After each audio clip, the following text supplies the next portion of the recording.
Good morning, tropa. Habang pinapanood ko yung na-edit kong video kahapon, merong isang bata na pumukaw ng atensyon ko. Yung cute na bata sabi mo papalaro ka nung Pasko. Sabi mo ng Pasko magpapalaro ka.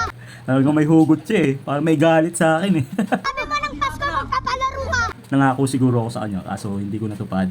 So iniisip ko, since rest day ko, siguro bukas. Kasi ngayon wala pa akong tulog, galing akong panggabi. Siguro ihanda ko na lang yung mga ipapapremyo ko mamaya.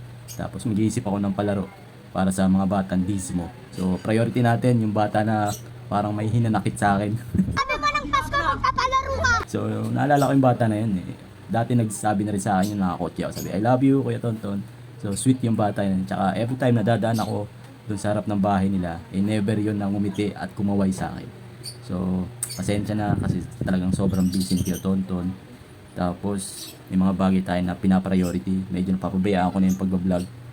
Mas nag-focus kasi ako ngayon sa pagbebenta ng laruan.